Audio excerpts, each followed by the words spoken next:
ایمان کی ترکیب کیا ہے، سنتھسس کیا ہے، ایمان کیسے وجود میں آتا ہے۔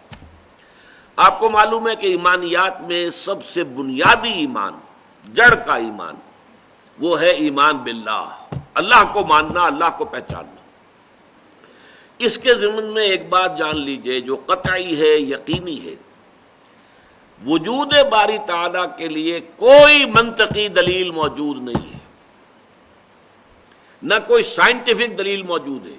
یہ دونوں کی نفی کر رہا ہوں۔ سائنٹیفک کیسے ہوگی؟ سائنس کا سارا دائرہ جو ہے محسوسات کا عالم ہے، عالم مادی، دی میٹیریل ورلڈ۔ سائنس کا دائرہ اس سے باہر ہے ہی نہیں، اور اللہ تعالیٰ کی ذات اس عالم مادی سے وراء الورا ثم وراء الورا ثم وراء الورا، لہذا کسی سائنسی دلیل کا ہونا ممکن نہیں۔ اسی طریقے سے منطق بھی در حقیقت مبنی ہے ہمارے مشاہدات کے اوپر۔ نطق، ہماری بات چیت، ہماری گفتگو، اسی کا نام منطق ہے، اور ہمارے سارے تصورات جو ہیں وہ ہمارے مشاہدات پر مبنی ہوتے ہیں۔ تو منطق کی بھی رسائی نہیں ہے، وہاں تک اللہ تک پہنچنا ممکن نہیں ہے۔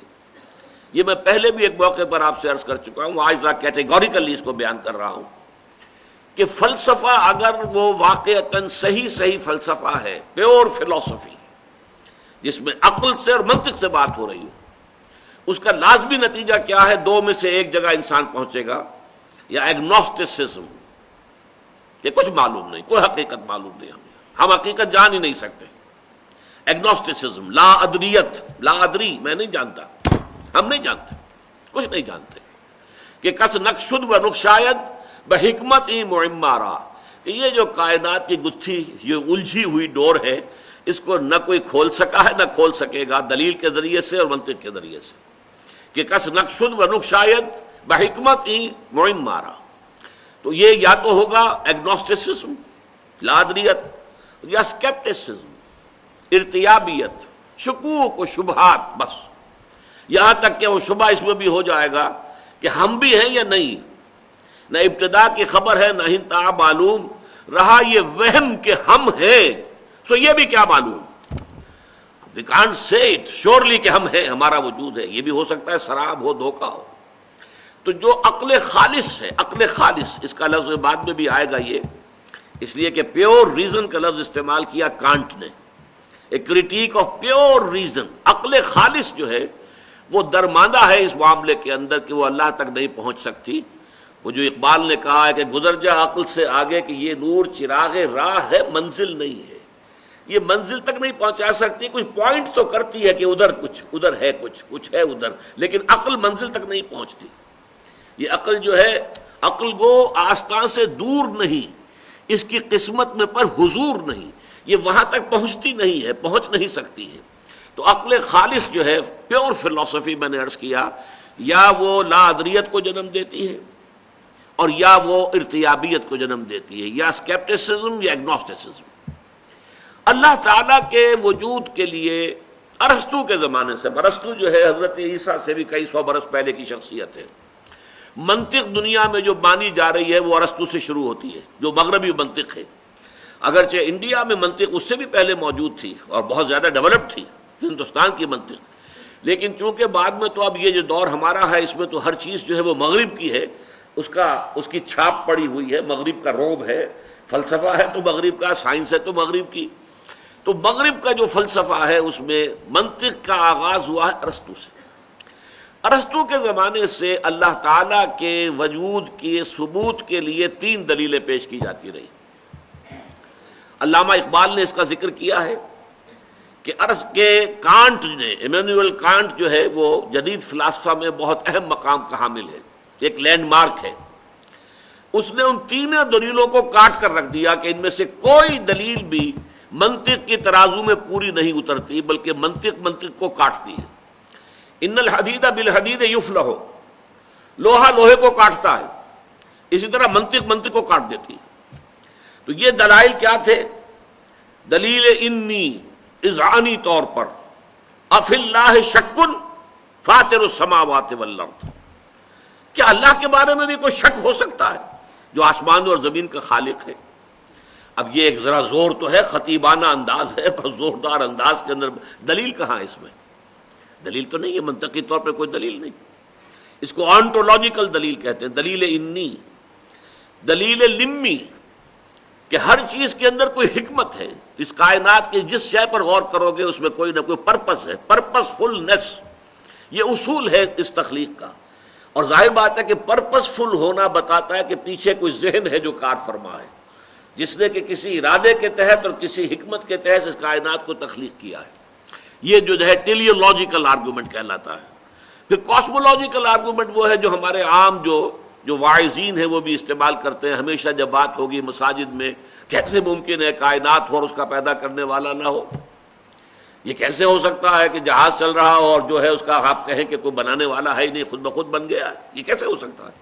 تو عام آدمی کو یہ دلیل جو ہے یہ کافی اپیل کرتی ہے کہ یقیناً یہ خلق جو ہے خالق کے وجود پر دلالت کرنے والی شے ہے. لیکن آپ دیکھیں گے تو یہ خطرناک دلیل جو ہے اگلا قدم یہ بڑھاتی ہے عقل، کہ اچھا اگر بغیر کسی کے پیدا کیے کوئی شے پیدا نہیں ہو سکتی، مان لیا ہم نے، تو اللہ کو کس نے پیدا کیا یہ بتاؤ؟ پھر اللہ بھی بغیر پیدا کیے کرنے والے کے پیدا نہیں ہونا چاہیے. تو دلیل نے دلیل کو کاٹ دیا.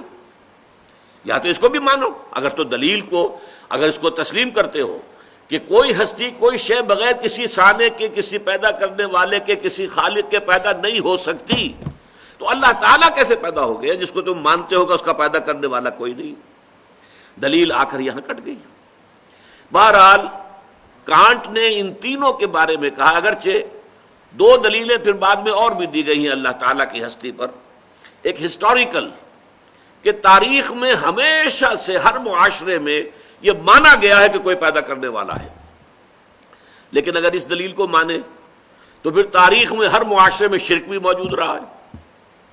جس قدر تسلسل شرک کو رہا ہے کہ ایک پیدا کرنے والے کو مان کر اس کے ساتھ نائبین، اس کے ساتھ جو ہے اس کے لاڈلے، اس کے منہ چڑھے، جن کی سفارش کو وہ روک نہیں سکے گا، یہ سارے تصورات بھی رہے کہ نہیں رہے؟ اگر پرماتما کے ساتھ جو ہے اور مہادیو کے ساتھ دیویاں اور دیوتاؤں کی فوج رہی ہے، اگر بڑے جی سے لکھے جانے والا گاڈ، چاہے وہ رومن امپائر کا ہو اور چاہے وہ گریکس کا ہو، وہ ساتھ ہی ان کے گاڈز اینڈ گاڈیسز کی فوجیں ہیں. اللہ ایک ہے، الہہ بے شمار ہے. تو یہ دلیل بھی کٹ گئی کہ اگر کسی شے کا تسلسل اور دوام اور اس کا مسلسل پایا جانا تاریخ کے دوران دلیل ہے تو پھر شرک کے حق میں بھی اس دلیل کو ماننا پڑے گا. ایک دلیل جو ہے وہ دی گئی ہے مورل، اور وہ بڑی وزنی دلیل ہے. اور لیکن یہ کہ قرآن مجید نے اس دلیل کو وجود باری تعالیٰ کے لیے استعمال نہیں کیا ہے، بلکہ اسے آخرت کے لیے، معاد کے لیے، جزا و سزا کے لیے استعمال کیا. وہ ابھی آج ہم پڑھ لیں گے انشاءاللہ تعالیٰ. تو یہ سمجھ لیجئے کہ جب اللہ تعالیٰ کی ہستی کا کوئی ثبوت ہمیں منطقی دلیل سے نہیں ملتا ہے تو پھر اللہ تعالیٰ کی کو ماننے کی بنیاد کیا ہے؟ دیکھیے اس کا تعلق ہے کلیتاً انسان کی فطرت کی بدیہیات. بدیہ کہتے ہیں ایسی چیز جو از خود روشن ہو، واضح ہو، جس کو کسی دلیل کی حاجت نہ ہو. جیسے کہتے ہیں کہ آفتاب آمد، دلیل آفتاب. اسی طریقے سے کوئی شے جو بالکل روشن ہے، از خود واضح ہے. فطرت کے اندر کوئی شے ہے. اقبال نے کانٹ کی بات مانی ہے. کاسمولوجیکل، ٹیلیولوجیکل، آنٹولوجیکل جتنے آرگومنٹس تھے کانٹ نے سب کا صفایا کر دیا کہ یہ خود منطق کے پیمانے پر پورے نہیں اترتی دلیلیں. اس کے بعد یہ بھی میں آپ کو بتاتا چلوں کہ پورے یورپ کے اندر اس وقت تک یورپ میں مذہبیت کا بڑا زور تھا، تو ایک بڑی یعنی لہر پیدا ہوئی کہ یہ کیا کیا اس نے، تو مذہب کی بنیاد ہٹا دی، ہلا دی ہے، ختم کر دی ہے. اب یہ بھی ہو سکتا ہے کہ معاشرے کے دباؤ کی وجہ سے، جیسے ہم دیکھتے ہیں علامہ اقبال نے جب شکوہ نظم لکھی تو بڑا ایک طوفان مچ گیا کہ یہ ایسی گستاخی اللہ تعالیٰ کی جناب میں، اور اس طرح کا انداز، اور یہ باتیں کرنا اس طرح اللہ کے ساتھ. جب شکوہ، پھر علامہ نے جواب شکوہ لکھا تو پھر یہ کہ لوگوں کے سامنے واضح ہوا کہ یہ در حقیقت ایک پیغام دینے کا ذریعہ تھا.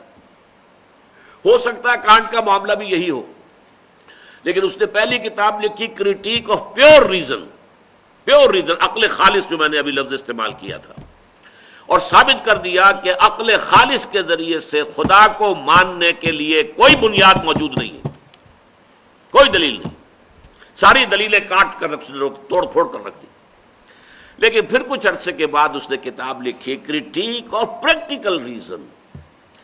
ایک دلیل عملی ہے، انسان کا عمل درست نہیں رہ سکتا جب تک کہ وہ خدا کو نہ مانے، لہذا خدا کو ماننا ہماری ضرورت ہے۔ اگر خدا نہیں بھی ہے تو ہمیں خدا تصنیف کرنا چاہیے، خدا بنا لینا چاہیے، اس لیے کہ اس کے بغیر ہمارے ہاں اخلاق کا، انسان کے اندر نیکی کا کوئی امکان نہیں۔ مورل جو لا ہے اس کو اس نے استعمال کیا ہے بعد میں۔ بہرحال اس وقت جو میں عرض کر رہا تھا وہ یہ ہے کہ قرآن کا جو موقف ہے اس معاملے میں وہ یہ ہے، اللہ پر ایمان، اللہ کی معرفت، اللہ کی محبت انسان کی فطرت میں موجود ہے۔ فطرت سے مراد روح انسانی، انسان کے یہ دو حصے سمجھ لیجئے وجود انسانی کے، وجود حیوانی اور وجود روحانی۔ ایک ہمارا حیوانی وجود ہے، جیسے گھوڑا ہے، جو انسٹنکٹس اس کے وہ ہمارے بھی ہیں، کھانے کو چاہیے، پینے کو چاہیے، آرام چاہیے، استراحت چاہیے، یہ ساری چیزیں، نسل کشی ہے وہ بھی ہے، اس کے بھی سیکشول جذبات ہیں، ہمارے بھی ہیں۔ تو ہم for all practical reasons we are animals, ہمارے اینیمل انسٹنکٹس ہے وہی ہے کہ جو تمام اینیملس کے، لیکن ہم صرف اینیمل نہیں ہیں، ہمارا ایک وجود کا حصہ ہے یہ اینیمل ایگزسٹنس، ایک ہے اسپرچول ایگزسٹنس، جسے یورپ کے فلاسفہ نے بھی مانا ہے کہ ایک ڈیوائن سپارک بھی ہے انسان کے اندر، روح ملکوتی ہے، شعلہ ملکوتی ہے۔ یہ جو انسان کا حصہ ہے ڈیوائن، یہ در حقیقت اصل انسان یہ ہے، اور اس انسان کے اندر جو روح ہے در حقیقت اس سے یہ مراد ہے، اس میں اللہ تعالیٰ کا علم، اللہ کی محبت، اللہ کی معرفت، تینوں چیزیں موجود ہیں۔ البتہ اس پر ظہول کے پردے پڑ جاتے ہیں، ہمارا وجود حیوانی چھا جاتا ہے وجود روحانی کے اوپر۔ ظاہر بات ہے پیٹ میں بھوک جب لگتی ہے تو آدمی کو اور کسی شے کا ہوش نہیں رہتا، کچھ کھانے کو ملنا چاہیے، اس کی ضرورت ہے۔ جسم میں کہیں درد ہے تو اور کسی شے کا ہوش نہیں رہے گا، پہلے یہ درد رفع ہونا چاہیے، مرا جا رہا ہوں میں۔ آپ کو معلوم ہے آنکھ میں درد ہو جائے، دانت میں درد ہو جائے، اسی سے آدمی بے بس ہو کر رہ جاتا ہے، کان میں درد ہو جائے بے بس ہو کر رہ جاتا ہے۔ تو انسان کو اس کے مادی تقاضوں نے اتنا گھیرا ہوا ہے کہ اس کے اندر وہ گم ہو کر رہ گیا ہے، اور وہ جو اس کے روحانی تقاضے ہیں، اس کے روحانی انسٹنکٹس ہیں، وہ بالکل دب کر رہ گئے۔ لہذا ان کو یاد دہانی کی ضرورت ہے۔ یاد دہانی کا لفظ نوٹ کیجئے یہاں پر، یاد کرانا کہ ہے تو صحیح، جیسے مثلا آپ کا اپنا کوئی ایکسپیرینس ہے کہ کوئی چیز آپ کو یاد تھی لیکن اب بہت عرصے سے ادھر خیال نہیں گیا، تو اب آپ کے وہ ذہن کے جو کانشیس مائنڈ ہے اس کے لیول سے نیچے کہیں اتر کر، اور جو محافظ خانہ ہوتا ہے ضلع کچہری کے اندر فائلوں کے انبار لگے ہوتے ہیں، اسی طرح ہماری جو میموری ہے، ہماری جو یادداشت ہے، آپ کیا اندازہ کر سکتے ہیں کہ کتنی فائلوں کے انبار وہاں لگے ہوئے، تو کوئی فائل جو ہے بہت نیچے جا کر دب گئی ہے، اب وہ کبھی خیال ہی نہیں آیا۔ آپ کا کوئی دوست تھا بچپن میں اور اس نے آپ کو کسی وقت ایک قلم دیا تھا نہایت خوبصورت تحفے کے طور پر، یاد ایک اپنی نشانی کے طور پر، وہ آپ نے بہت سنبھال کر کہیں رکھ دیا کسی ٹرنک کے اندر، نیچے دب گیا وہ، سال ہاں سال گزر گئے، نہ دوست سے ملاقات ہوئی، نہ اس کی کبھی یاد آئی۔ اچانک کسی روز ذرا زیادہ گہرائی میں آپ اتر گئے اپنے ٹرنک کے، اور وہ جا کر اس کے نیچے سے آپ کو وہ پین برآمد ہو گیا، تو آپ کو اپنا وہ دوست یاد آ جائے گا یا نہیں؟ یہ جو دوست کا یاد آ جانا ہے، اس کا مطلب کیا ہے؟ وہ دوست کا علم تمہارے اندر تھا، دب گیا تھا، نیچے چلا گیا تھا، اس کے اوپر بہت سے انبار آ گئے تھے فائلوں کے، اب یہ ہے کہ اچانک آپ نے ایک اس کی نشانی دیکھی اور نشانی دیکھتے ہی آپ کو دوست یاد آ گیا۔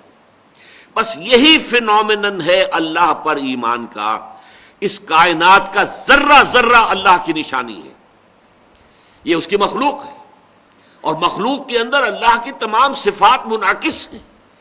یہ کائنات بتا رہی ہے کہ وہ علی کل شیء قدیر ہے، کتنی عظیم کائنات اس نے بنائی ہے، ذرا غور تو کیجئے۔ لہذا اس کی عظمت، اس کی قدرت، علی کل شیء قدیر، اس کو جاننے کے لیے اس کائنات سے بڑھ کر کون سی کتاب ہوگی؟ اسے آپ کتاب فطرت کہیے۔ کھول آنکھ، زمین دیکھ، فلک دیکھ، فضا دیکھ۔